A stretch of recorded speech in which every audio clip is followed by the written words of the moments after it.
Hi everybody, Nick Miller here from Mini Quad Club. I'm here today to show off two new products we've just developed for the MQC Fusion line of airframes. The first of these products is actually two different products I'm going to cover, both developed and designed by Camden, who is a team pilot for MQC. He goes by the moniker Drib. If you haven't seen him, please check out his channel. He actually just won the Schizo contest about a month ago too, and won the Schizo quad. So, big congrats goes out to Drew from us here at MQC for being not only an awesome teammate, but also out there really pushing himself to new extremes.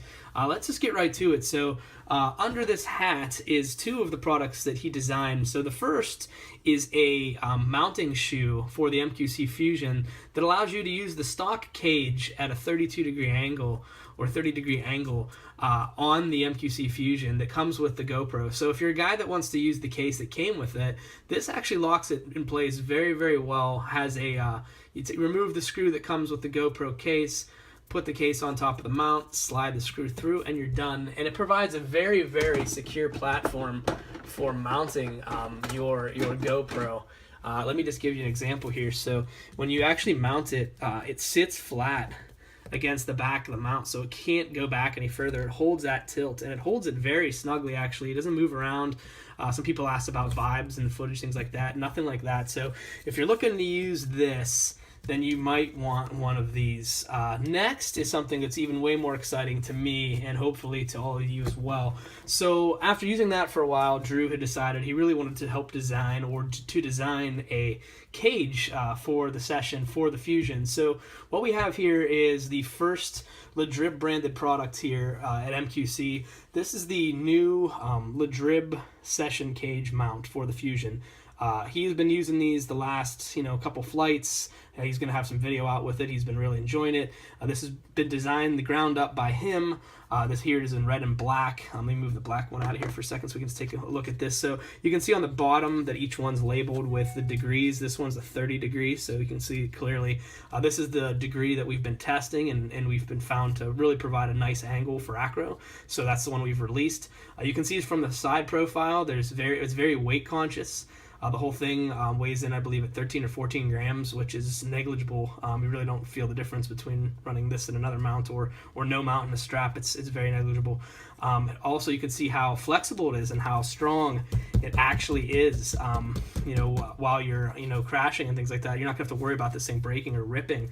It has top and bottom protection for the screen of the GoPro built in. Access to your button on the GoPro Session, access from the top for your LCD and your power. And just to show you what this looks like all mounted up, a quick little shove from the side, and you're good to go. Now, Drew has been flying this without any kind of strap around it and has not had the Session come out in a roll or a maneuver, but we are going to include a strap that goes through this portion at the bottom and around the GoPro to hold it in from side to side, just in case things get a little hectic on impact with the ground. So we will be including an MQC strap with this mount, as well as an MQC decal. So you guys will be getting those when you order the mount. The mount is available on the website right now, shop.miniquadclub.com if you're interested in it. And once again, this bolts directly onto the MQC Fusion frame, giving you pretty much the absolute best way to attach a session to your MQC Fusion frame. So 2 thumbs up from everybody here at Team MQC so far has used it. And again, if you're looking for a great session mount for your MQC Fusion, highly suggest this guy. So that's the first of the things I wanted to show you, done by, as I said, Drew. Here is something that I've been working on for a very long time for the MQC Fusion that I'm really excited to talk about. So let's take the bottom plate real fast from the Fusion. And a lot of people have asked me over time, what's up with these grates in the front and back? Well, it turns out that the grates are M3 sized in the middle slot and M2 on the other 2 outers on both front and back. And believe me, that's no coincidence. When I was developing this, I had a lot of ideas about how I could make some accessories to make guys' builds easier. And so this was just one of the many things I came up with. One of the initial ideas was that if you had a strange camera mount, you could mount using M3 and M2 and had these great rails to really put it on. So you guys with Connex, the Fusion makes a great Connex frame actually. If you have that Connex cam, you can really maneuver the mount and mount it in any of these places. Also, with most of my frames, if you don't use the mounts, they're sized to where you can pull the mount from the bottom and get way stiffer mounting solution out of the factory bendy aluminum mounts, because it comes up through the carbon fiber like that, supports the bottom, stops it from being able to be bent so easily. So things to keep in mind if you have different camera challenges. But one of the big things I wanted to do with this is, if this is the back side of the Fusion, everybody mounts their receiver and their VTX back there. So what I finally was able to design and release is something I'm very proud of right now. It's actually called the MQC CommDock. And so what that means is it's a communications dock for all your communications gear that talks back to the ground to the quad.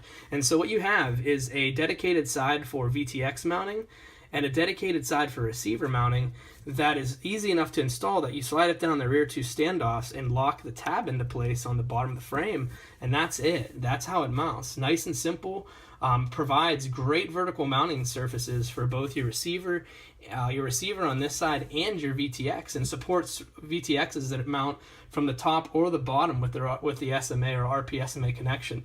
And so to give you guys a better idea what that looks like, let me show you on my Fusion.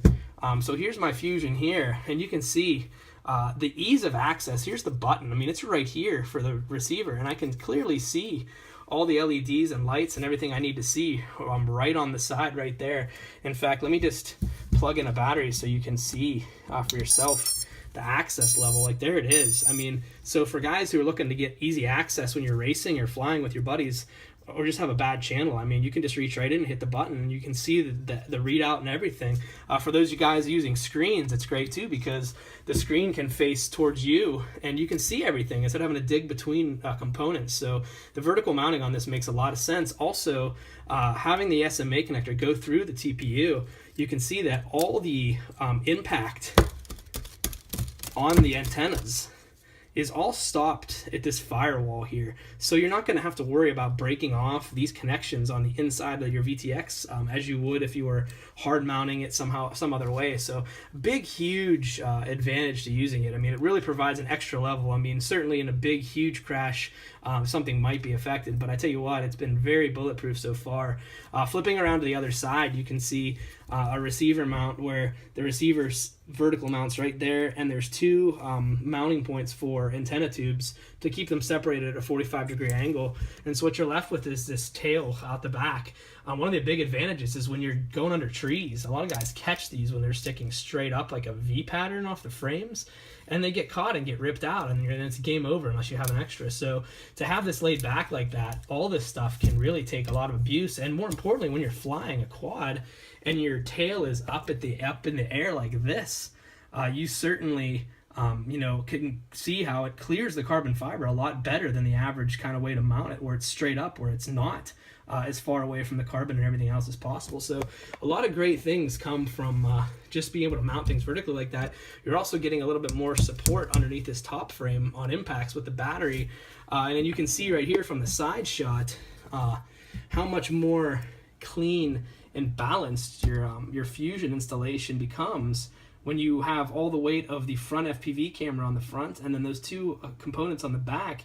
You're left with an adequate space to really install any kind of FC, PDB combination you'd like to, OSD, whatever, and you're given this great area now that's still clear, wide open for any kind of LiPo strap, which is great, and also very important. So you can let me throw a strap through here real quick to show you what you're left with. So here's battery strap, and you're really just left with a little bit of play back and forth to where you want to line the battery, which completely depends. It's nice to have the adjustability like that, because depending on what size battery you're going to run, you might want it back further or closer to the front. For me right now, running these multi-copter graphenes, which I'm in love with, I put it on there, and you can see it's very much a center CG affair at that point. Here's the session mount, and it's 30-degree tilt from the Drib, and it holds my session nice and safely right there.